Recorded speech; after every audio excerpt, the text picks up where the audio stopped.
Hello friends, and welcome back to Mission Viewfinder. Have you ever thought, what can I do to be a better missionary, to be a better representation of Christ to the people I meet? Well, I want to share with you just an excerpt from a sermon from last year that talks about this, and it's something that really, when I heard it the first time, it just really struck me. So I want to share it with you, and I hope it'll be a blessing to you as well. I want to give you a very easy, pleasurable step towards becoming a better, more effective missionary, wherever you are, wherever God calls you. And this is it. Let God love you. Yeah. Let Him love you. Just let Him love you.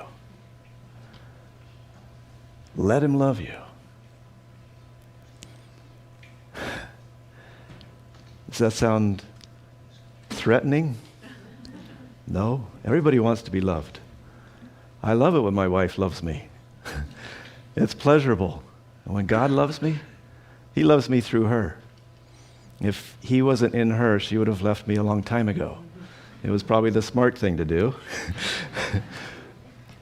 But allowing God to love us. Many times we put up barriers. We think, we're not worth it.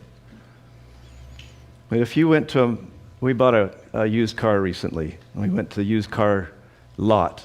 If I saw a 73 Chevy Chevette or a Vega sitting there with a $10,000 price tag, I would say, it's not worth it. If I saw a Ferrari in any shape with a $10,000 price tag, I'd say, that's worth it. And I would hope nobody else found it before I did. And I would invest in it. I would see that as an investment. And the Father looked down and He saw you. He says, that's worth it. And He looked at His Son standing there in all His glory with the golden crown and the beautiful hair and the eyes of fire and the passion and the love that they'd had for eternity. And He looked at His Son and He said, I love this guy. My whole life is wrapped up in that guy. And then He looked past His Son and He saw you. He says, I would trade this for you. The cross doesn't reveal that we're sinners. The cross reveals that we're valuable. Let Him love you. Let that sink in. Take the time to just imagine the Father's love around you and for you. Let it sink in. Let your heart break so that the liquid of His love can soak in, can seep in, and just soak it up. You have permission. God gives you permission. He wants you to revel in His love and soak it in. Soak it up. You are a son and a daughter. He's not looking at your behavior. He's not judging you for your behavior. He sees you as a son and a daughter. He sees the sin getting in the way, and He says, I love you. Let's deal with that. Let's get it out of the way. But the main focus is not to get over the sin. That's just something in the way for His main purpose. His main focus is to love you. And when we soak in that love, His Spirit starts to flow through us, out of us. And it's Him, not us. And all these attractions in the world, all the things, all of our fears, and everything that distracts us from Him starts to just it's just not that interesting anymore. It's just not that distracting anymore. I found this this passage in Ellen White that is just it blew me away. Number one, God is a happy God. I talked to him this morning. He seems like he's in a good mood.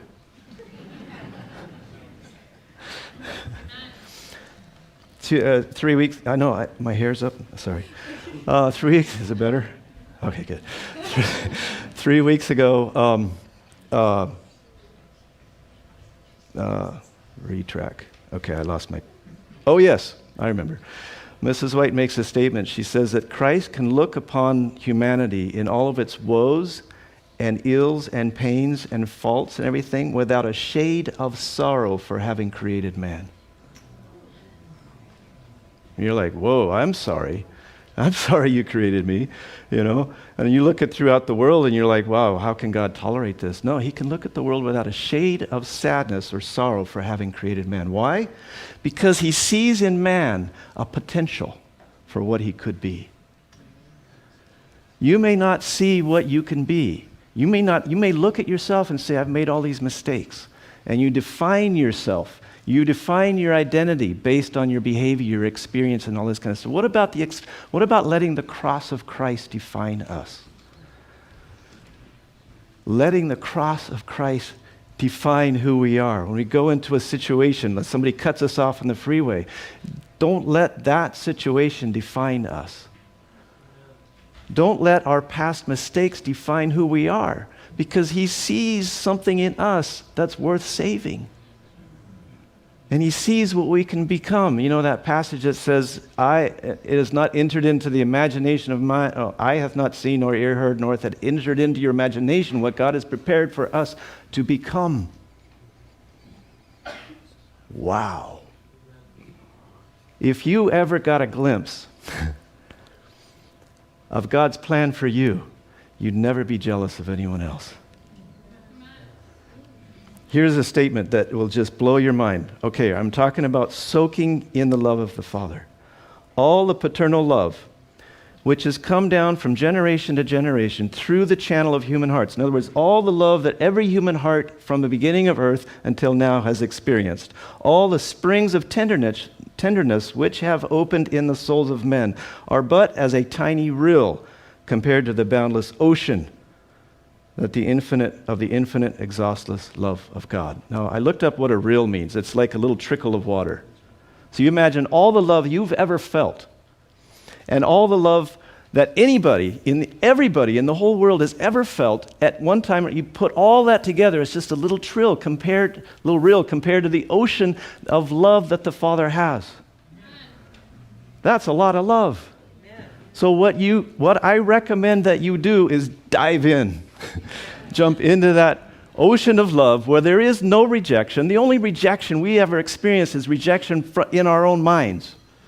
It's Satan's rejection trying to get you feeling rejected. God never has a thought of rejection towards you. He's never had, never will. God says, I know the thoughts that I have towards you. Thoughts to prosper and not harm you, and to bring you to an expected end, which is a beginning. Soak. And many people would think, well, we're the end time generation. We need to overcome sin. And that's our focus, character development. You remember Enoch? He was translated before he died.